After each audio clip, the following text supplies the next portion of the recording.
प्रत्येक वेळेस पूर्वपरीक्षेला असतात परंतु मुख्य परीक्षा पास होत नाहीये. तुम्ही पण कदाचित ही चूक करत आहात का? पूर्वपरीक्षा आणि मुख्य परीक्षेमध्ये हाच तर फरक आहे. त्यामुळे तर तो गेला मुख्य परीक्षा पास होऊन आणि तुम्ही पूर्वपरीक्षा पास होताय परंतु मुख्य परीक्षेला अडकताय. या सगळ्या चुका टाळायच्या नसतील तर हे करावं लागेल. नमस्कार, ज्ञानज्योती एज्युकेशन मध्ये तुमच्या सर्वांचं स्वागत आहे. बरेच विद्यार्थी आहेत, बरेच आपले मित्र आहेत जे पूर्वपरीक्षा नेहमी पास होत आहे. आता पण जर आपण कट ऑफ प्रिडिक्ट केलेलाच आहे आणि त्याच्या अंतर्गत असं कळतंय की बरेच जण पूर्वपरीक्षा इझिली पास होत आहे, परंतु नेहमी ते मुख्य परीक्षेला अडकत आहे. मग नेहमी मुख्य परीक्षेला अडकणाऱ्या विद्यार्थ्यांसाठी हा बनवलेला व्हिडिओ. यामध्ये आपण एक 9 गोष्टी आणलेल्या आहेत. या 9 गोष्टी जर तुमच्या अभ्यासाच्या बाहेर असतील किंवा तुम्ही त्याप्रमाणे वागत नसतील तर तुम्ही नक्कीच पूर्वपरीक्षा पास होणारे कॅन्डिडेट आहात, परंतु मुख्य परीक्षा तुमची 1-2 मार्कांनी राहते आणि 1-2 मार्क म्हणजे खूप असतात. त्यामुळे तुम्ही हा व्हिडिओ संपूर्ण बघा, तुमचे सर्व डाऊट क्लिअर होतील आणि तुम्ही सुद्धा मुख्य परीक्षा पास होऊ शकतात. सुरुवात करूयात. सर्वात पहिलं म्हणजे मेन्सचा पॅटर्न समजून न घेणे. ओके, मेन्सचा पॅटर्न समजून न घेणे. काय असतं माहिती का, ग्रुप बी मेन्स जी आहे त्यामध्ये तुम्ही सिलेबस वाचता, सिलेबस वाचल्यानंतर तुम्ही त्याला बेसिक काय आहे तेवढं समजून घेता, परंतु त्याच्या आतमध्ये तुम्ही डिकोडिंग केलंय का कधी, की बाबा हा जो सिलेबसचा पॉईंट आहे याच्यावर वारंवार प्रश्न आलेला आहे. फॉर एक्झाम्पल जर बघायचं घेतलं तर मराठी जे आहे ते 100 गुणाला आहे, म्हणजे याचे 50 प्रश्न आहेत. परंतु तुम्ही याचा कधी दर्जा चेक केलाय का, की मराठी किती डेप्थ विचारणार आयोग. आयोगाने ऑलरेडी आपल्या सिलेबस मध्ये मेन्शन केलंय की मराठी ही 12वी लेवलची आहे आणि इंग्रजीची जी लेवल आहे ती आहे पदवी. म्हणजे तुम्हाला याचा डेप्थ कळत असेल की मराठी वरून वरून येणार आहे, खूप सोपं येणार आहे, पण सोप्यामध्ये तुम्ही चुकताय. तुम्ही काय करताय माहिती का, मराठी करताना इतकं आतमध्ये जाता, इतकं कठीण गोष्टी वाचून ठेवता आणि ते तुम्ही सोप्या गोष्टी सोडून देता. याचं एक उदाहरण सांगतो तुम्हाला, तुम्ही पण हे सगळं केलं असेल. व्याकरण किंवा वर्ण हे आहे मराठीमध्ये. वर्ण नावाचं एक टॉपिक आहे, त्यानंतर आपलं नाम नावाचं एक टॉपिक आहे. ते नामची मला व्याख्या पाठ आहे किंवा नाम मध्ये एक 4-5 व्याख्या आहेत, वर्णाची 4-5 व्याख्या आहेत. त्याचे विविध व्याकरणकारांनी त्याची विविध व्याख्या केलेली आहे. फॉर एक्झाम्पल दादोबांनी काही व्याख्या केली, त्यानंतर दामलेंनी काही व्याख्या केली, तरखडकरांनी काही म्हणजे दादोबा म्हणजे तरखडकरांनी काही व्याख्या केलेली आहे, त्यानंतर मंगरुळकरांनी काही व्याख्या केलेल्या आहेत. तर तुम्ही ना ते पाठ करून ठेवलेत की ही व्याख्या यांची आहे, ही व्याख्या यांची आहे, पण यांच्यावर प्रश्न किती आलेत ते तुम्ही चेक करा, खूप कमी. मग तुम्हाला फोकस काय करायचं, वर्णाचं बेसिक, वर्णामध्ये काय प्रकार आहेत, स्वर काय आहे, स्वरादी काय आहे, त्यानंतर व्यंजन काय आहे, ह्याच्यात बेसिक मध्ये जर तुमचे चुकत असतील तर ते खूप प्रॉब्लेमॅटिक आहे. आणि बेसिक सोडून तुम्ही ऍडव्हान्स करता. ऍडव्हान्स काय, किंवा दादोबांची व्याख्या कुठली, दामलेंची व्याख्या कुठली, त्याच्यानंतर मंगरुळकरांची व्याख्या कुठली, कुलकर्णींची व्याख्या कुठली, हे सगळं करून तुम्ही ऍडव्हान्स लेवलला तर जाताय, परंतु मराठी विचारण्याचा जो दर्जा आहे तो 12वीचा आहे. म्हणून आपण काय करतोय, मेन्सचा पॅटर्न समजून नाही घेत आहोत. मेन्सचा सिलेबस का आलाय आपल्याला, सिलेबस मध्ये हे पॉईंट आहेत, पण पॅटर्न मध्ये डेप्थ किती जाणार आहे हे आधी तुम्ही समजून घ्या. Same for English. आता इंग्लिश मध्ये पण बरेच जण काय करताय, एकदम व्यवस्थितपणे जे 30 मार्काचं ग्रामर आहे त्याचे सगळे नियम पाठ करून ठेवलेत एकदम A to Z, परंतु तिकडे तुम्ही जर मागचा पेपर बघितलं तर 20 प्रश्न वोकॅबला आहे. मग हे वोकॅब तुम्ही किती चांगल्या पद्धतीने केले हे स्वतःला विचारा, मग तुम्हाला तुमच्या प्रश्नाचं उत्तर भेटून जाईल. कारण की इंग्लिश ग्रामर आता बऱ्यापैकी सोपं झालेलं आहे. सोपं म्हणण्यापेक्षा PYQ वर जर कमांड आली तर इंग्लिश ग्रामर चांगल्या पद्धतीने जमतंय, पण हे तुम्ही 20 वोकॅबला तुम्ही किती वेळ देताय हे पण चेक करायला पाहिजे. आणि जनरल स्टडीज हा तर सगळ्यात जास्त टाळला जाणारा सब्जेक्ट आहे. याच्यामध्ये जर तुम्ही व्यवस्थित नाही केलं तर तुम्हाला अडचण येऊ शकते. मग तुम्ही काय करताय, मेन्सचा सिलेबस सगळ्यांना माहिती आहे, मराठी 100 प्रश्न, इंग्लिश 100 प्रश्न आणि GS 200 प्रश्न. मग GS तर तुम्हाला डिकोडिंग करता आलं पाहिजे आणि MCQ असले तरीही डेप्थ प्लस ॲक्युरेसी लागते आणि ती कधी लागेल, जेव्हा तुम्ही हे पॅटर्न समजून घ्याल. मग पॅटर्न कळल्यानंतर तुम्हाला काय कळेल की डेप्थ किती पाहिजे. मी मराठीला म्हटल्याप्रमाणे किंवा इंग्लिशला म्हटल्याप्रमाणे तुम्हाला तेवढी डेप्थ पाहिजे. अजून एक उदाहरण घ्यायचं झालं तर समजा एक पॉलिटी नावाचा विषय आहे. या पॉलिटी नावाच्या विषयामध्ये तुम्हाला आयोगाने ना सिलेबस एकदम स्पेसिफिकली मेन्शन करून दिलेला आहे. काहीतरी 15 टॉपिक आहेत, 15 ते 20 टॉपिक तेवढेच करायचे आहेत. आता काय होतंय, जे पहिल्यांदा मेन्स देत आहेत त्यांनी सिलेबस वाचलेलाच नसतो, इथून सुरुवात असते आणि सिलेबस वाचलेला नसतो म्हणून पंचायत राज करतात. आणि तुम्हाला पॉलिटीच्या सिलेबसमध्ये स्पेसिफिकली मेन्शन केलंय की पंचायत राजवर प्रश्न येणार नाहीयेत, कारण की ते सिलेबसमध्येच नाहीयेत. मग बिचारे जे प्री करून आलेत, त्यांची प्री निघाले, ते पॉलिटीमध्ये फार पंचायत राजपर्यंत सगळं वाचतात. म्हणून म्हणतोय मेन्सचा पॅटर्न समजून घ्या, कारण की मेन्स MCQ जरी असली तरी तिकडे डेप्थ प्लस ॲक्युरेसी लागते. अजून एक लाईन लक्षात ठेवा, मेन्स पेपर 2 जो आहे तो प्रीचा रिपीट परीक्षा नाहीये.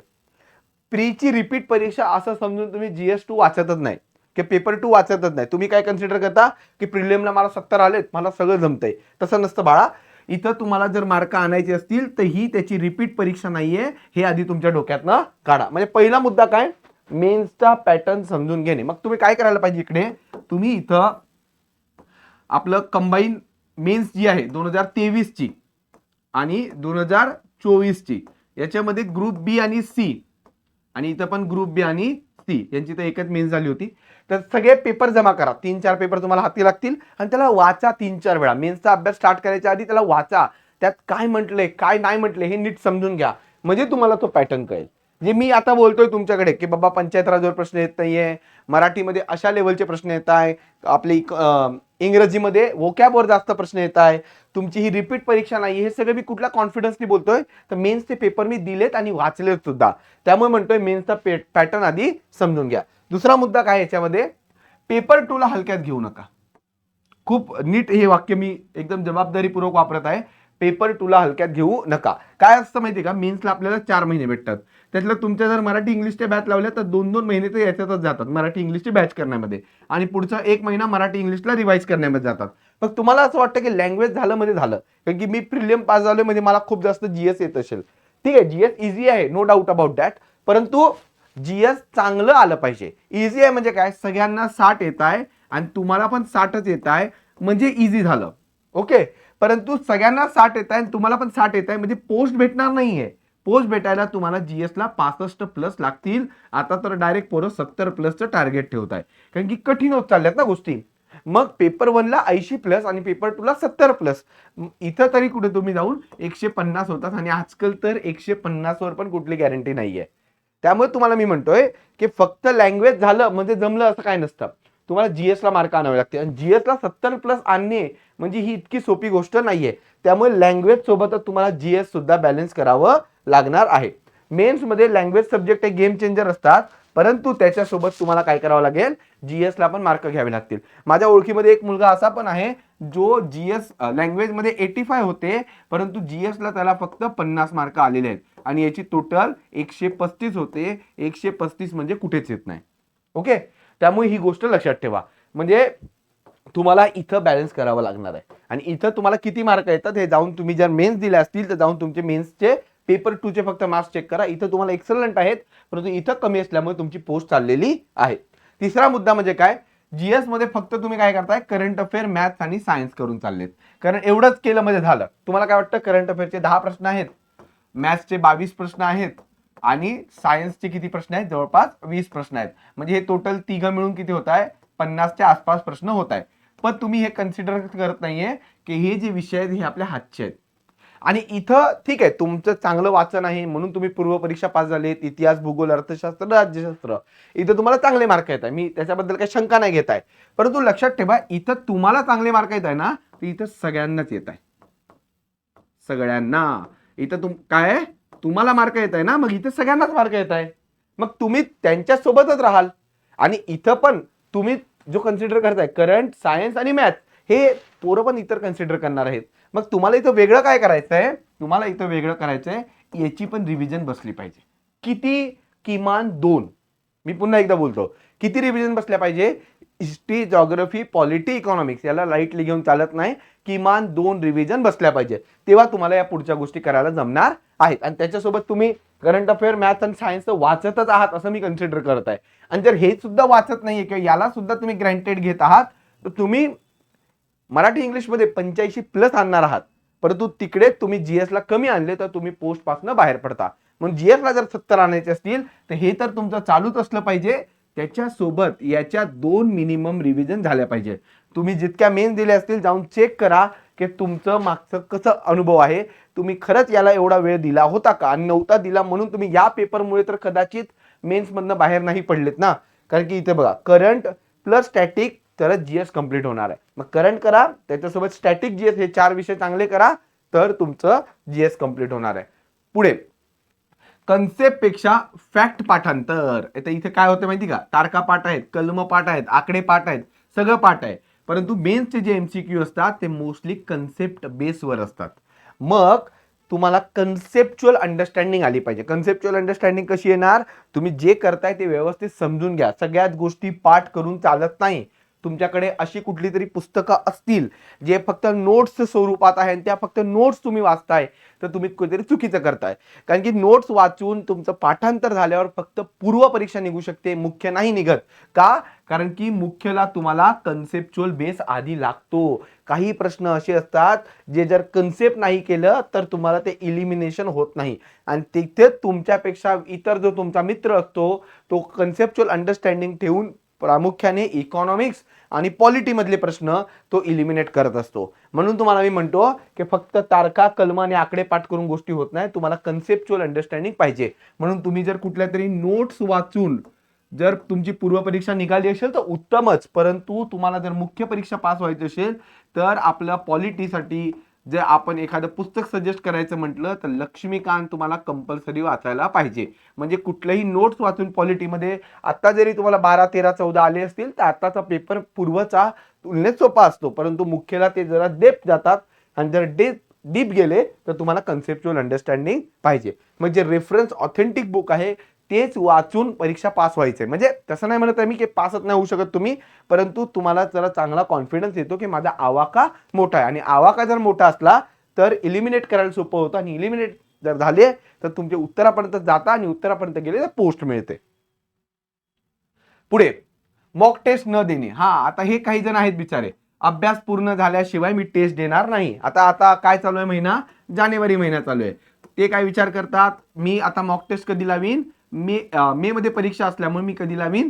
एप्रिलमध्ये लावीन. तर अशांना मग काय होतंय, एप्रिलमध्ये लावतात आणि समजा एखाद्या मॉक मध्ये कमी आला तर कॉन्फिडन्स कमी होऊन जातो.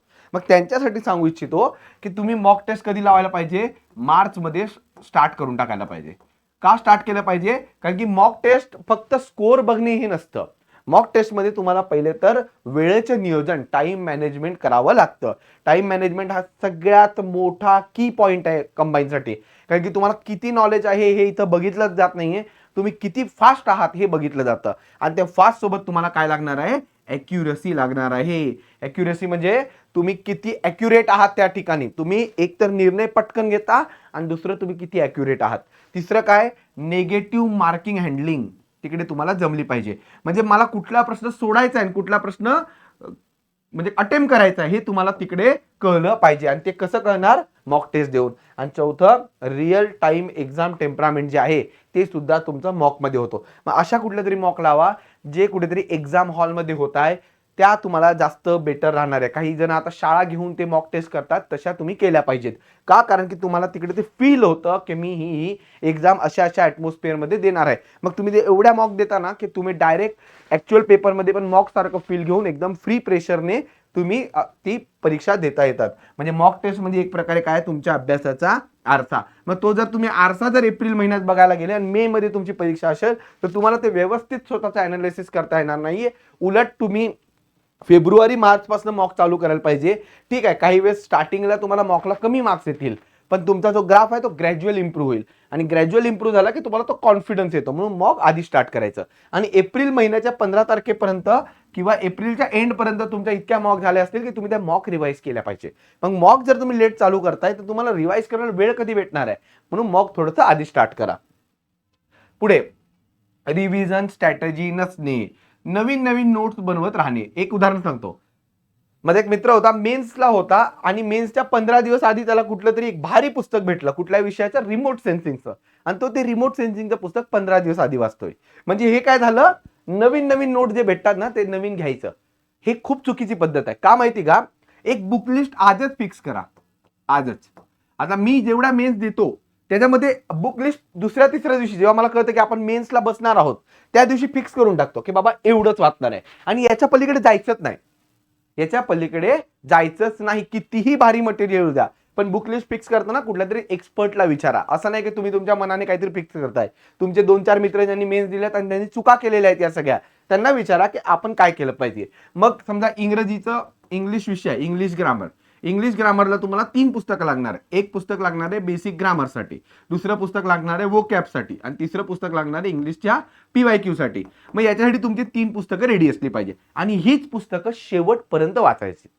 असं नाही की बाबा कुठेतरी भारी चित्रवालं पुस्तक आलं पीवायक्यूचं किंवा भारी वोकॅबचं एक पुस्तक येते चित्रवालं, पण ते येणार आहे एप्रिल महिन्यात, मग मी तेव्हा वाचतो. तेव्हा वाचशील तर मग पुढच्या मेन्सला चांगलं करा.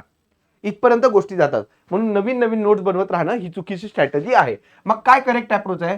फर्स्ट रिडिंगला तुम्ही अंडरस्टँडिंग करून घ्या की तुमच्याकडे जे बुक आहे किंवा ज्या नोट्स आहेत त्या कशा आहेत. अंडरस्टँडिंग मध्ये एखादी गोष्ट समजून घेणे. दुसऱ्या रिडिंगला त्याच्या शॉर्ट नोट बनवा की बाबा याच आता मी शेवटपर्यंत वाचणार आहे, आणि मग पुन्हा रिव्हिजन प्लस MCQ याच्या पलीकडे जायचं नाही. नाहीतर तुम्ही परत तिसरी रिडिंग घेणार आणि कुठलं तरी नवीन पुस्तक आलं तर नवीन मार्केटमध्ये उचलणार. रिव्हिजन नसेल तर अभ्यास वाया गेलेला आहे. मग रिव्हिजन कधी होईल? जेव्हा तुम्ही ही बुक पुस्तकं आजच ठरवून घेणार आहात आणि त्याच्यानंतर त्याला चांगलं रिवाइज करणार आहात. पुढे काही जण इमोशनल असतात, एकाच सब्जेक्टमध्ये अडकून बसतात. एक उदाहरण सांगतो. काही जण असे आहेत की माझं जोपर्यंत इंग्लिश परफेक्ट होत नाही तोपर्यंत मी पुढेच जाणार नाही. मग तो पार 1 महिना इंग्लिशलाच लावतो. मग तिकडे त्यांनी चांगलं मराठी केलेलं असतं ना, ते पण 1 महिन्यात विसरून जातात. मग या गोष्टी कशा सायमल्टेनियसली चालल्या पाहिजेत. इतिहास परफेक्ट झाला की पुढे जाईन असा अप्रोच असतो. मग इतिहासच्या ऐवजी कुठलाही तुम्ही विषय द्या, तर तसं नाही चालणार. मेन्समध्ये तुम्हाला बॅलन्स लागतो. प्रत्येक पेपर हा इंडिपेंडेंट आहे. प्रत्येक पेपरला काहीतरी वेटेज आहे. प्रत्येक पेपरला काहीतरी मार्क्स आहेत. मग फक्त एकच पेपर करायचा आणि दुसरं सगळं सोडून द्यायचं. आणि जे बिचारे ऑप्शनलला सोडून जाणार आहेत की मला सायन्स जमत नाही म्हणून मी सायन्स ऑप्शनलला सोडून जातो, तर लक्षात ठेवा सायन्सचे 20 प्रश्न आहेत. 20 प्रश्न म्हणजे 40 मार्क. 40 मार्क म्हणजे 400 मार्काची मेन्स आहेत. तुम्ही 360 मार्काचाच अभ्यास करून चाललेत आणि हल्ली कट ऑफ किती लागतोय? 300च्या आसपास लागतोय. मग 360 पैकी 300 पाडणं म्हणजे खूपच जास्त कॉम्प्लिकेट गोष्ट आहे. म्हणून कुठलाही विषय सोडू नका. आणि एक गोष्ट लक्षात ठेवा, कुठल्याही विषयात अडकून पडू नका. सगळे विषय सोबत सोबत चालले पाहिजेत. मग समजा तुम्ही 2 तास रोज सकाळी मराठी वाचलं पाहिजे, 4 तास रोज सकाळी इंग्लिश वाचलं पाहिजे, सकाळी म्हणजे अख्ख्या दिवसात, आणि बाकीचा उरलेला विषय GS ला दिला पाहिजे. आणि त्या GS मध्ये पण स्पेसिफिकली 2 तास मी सांगेन मॅथ्स आणि रिझनिंगला दिले पाहिजे, कारण की याचे 22 प्रश्न आहेत आणि ते हक्काचे आहेत. माझ्या ओळखीमध्ये काही लोक आहेत जे 22 पैकी 20 एवढे प्रश्न बरोबर आणताय. मग 22 पैकी 20 जर बरोबर आणले तर मग पुढच्या 300 पैकी तुम्हाला फक्त किती मार्क बरोबर आणायचे? समजा 22 पैकी 20 आले म्हणजे आता इथं तुम्हाला हे 40 मार्क हातचे भेटून गेले डायरेक्ट. ओके, मग पुढच्या 360 पैकी तुम्हाला फक्त जवळपास 260 मार्क आणायचे आहेत, तेव्हा तुमचे 300 होऊन जातात. मी कन्सिडर करतोय की मॅथ्स रिजनिंगला तुमचे 22 पैकी 20 आलेले आहेत. याचा अर्थ काय? तुम्ही प्रत्येक विषय इतका डीप करू नका ज्याची गरजच नाहीये. परफेक्ट नाही व्हायचे, सफिशियंट व्हायचे. सफिशियंट व्हायचे म्हणजे काय? जेवढं आयोगाला लागतंय तेवढं तुम्हाला करायचं आहे, त्याच्या पलीकडे जायचं नाही. मग जेवढं आयोगाला लागतंय तेवढं तुम्हाला करायचं असेल हे कधी कळणार? मेन्सचा पॅटर्न समजून घेतल्यावर. मग मेन्सचा पॅटर्न कधी कळणार? तुम्ही मेन्सचे पेपर चाळाल तेव्हा तुम्हाला कळलं पाहिजे की आपल्याला किती करायचं आणि किती सोडायचं आहे. पुढचा मुद्दा, प्री मेन्स स्ट्रॅटेजी वेगळी न ठेवणे. हा पण एक मुद्दा आहे बघा. प्री स्टाईल वाचन मेन्ससाठी वापरणं म्हणजे काय? की ठीक आहे, प्रीला मी नोट्स काढल्या होत्या. प्रीला नोट्स काढताना तुम्ही कशा काढल्यात ते पण बघा. होलिस्टिक काढल्यात का? सगळे अप्रोच कव्हर केलेत का? मेन्सचे PYQ बघून प्रीच्या नोट्स काढल्यात का? हे असेल तर उत्तम. पण प्रीसाठी तुम्ही प्रीचे फक्त पेपर बघितलेत आणि नोट्स काढलेत आणि त्याला तुम्ही मेन्समध्ये वापरताय, तर ते कुठेतरी तुम्हाला धोकादायक असेल. एकाच प्रश्नामध्ये तुम्ही अडकू शकता. मग प्री काय? बेसिकली कव्हरेज आहे. प्री आवाका आहे, जास्तीत जास्त आवाका. पण मेन्स काय आहे? Depth plus accuracy. याच्यात ॲक्युरेसी हा शब्द महत्वाचा आहे. प्रीमध्ये तुम्हाला एक साधं उदाहरण सांगतो बघा. प्रीला काय? 100 प्रश्न आहेत. या 100 पैकी तुम्हाला 60 मार्क पाहिजेत प्री क्वालिफाय व्हायला, आणि तुम्हाला किती मार्क आहेत? 60.50. तुम्ही प्री क्वालिफाय झाले, काही अडचण नाहीये. ओके, मेन्सचं तसं नाहीये. मेन्सला 400 मार्काची मेन्स आहे आणि कट ऑफ जो असेल तो समजा आपण कन्सिडर केला, मागचा जर PSI चा मी कट ऑफ पकडला तर तो 145 लागला होता. 145 म्हणजे जवळपास 290. मग इथं 290 तुम्हाला जरी आले तरी तुम्हाला ग्राउंड आणि त्याच्यानंतर इंटरव्ह्यू, मग फायनल पोस्टला तुम्हाला किती पाहिजेत? जवळपास 300, म्हणजे 10ची लीड पाहिजे. मग इथे ना तुम्हाला लीड पाहिजे असते. लीड कधी भेटणार? तुमच्याकडे ॲक्युरेसी असल्यावर आणि डेप्थ पण मोजून मापून. असं नाही की पार सगळं पाठ करत बसलेले आणि बाकीचे सगळे विषय सोडून दिले. तर डेप्थ आणि ॲक्युरेसी लागणार आहे. आणि सगळ्यात क्रुशियल फॅक्टर म्हणजे प्रिव्हियस इयर क्वेश्चन. हे जर तुम्ही वाचतच नसाल, तुम्हाला असं वाटतं की मी जे सोर्स वाचतोय त्या सोर्समधनं असं पण सगळं कव्हर होते, मग मला वेगळे PYQ बघायची काय गरज आहे? PYQ का वेगळे बघायचे? कारण की तुम्ही जे वाचताय ते बरोबर वाचताय का, आणि तुम्ही जेवढी डेप्थ घेताय तेवढी डेप्थ तुम्हाला गरजेची आहे का, हे बघण्यासाठी तुम्हाला PYQ लागेल. मग या तुम्ही 9 गोष्टी ज्या आहेत या 9 गोष्टी जर तुम्ही फॉलो करत नसाल, मागच्या मेन्सला तुम्ही या सगळ्या चुकलेला असाल, तर या तुम्हाला एकदा पुन्हा मी रिवाइज करून देतो. मेन्सचं पॅटर्न सगळ्यात पहिले समजून घ्या. त्याच्यानंतर पेपर 2 ला हलक्यात घेऊ नका. हा पेपर 2 आता काय करतोय, तर हा पेपर 2 आता तुम्हाला पोस्ट देत आहे. पेपर 1 मध्ये आता सगळ्यांनाच 80+ येत आहे. म्हणजे जे चांगलं करताय त्यांचं म्हणताय मी, जनरल पब्लिकचं नाही म्हणत आहे. जे बिचारे पोस्ट होल्डर माइंडसेटची लोक आहेत त्या सगळ्यांनाच 80+ येत आहे. अडकतोय कुठे मुद्दा, सध्या जीएस मध्ये अडकतोय. त्यानंतर जीएस साठी फक्त हे 3 विषय करून चाललेली जनता, पण लक्षात ठेवा आपल्याला कोर विसरायचा नाहीये.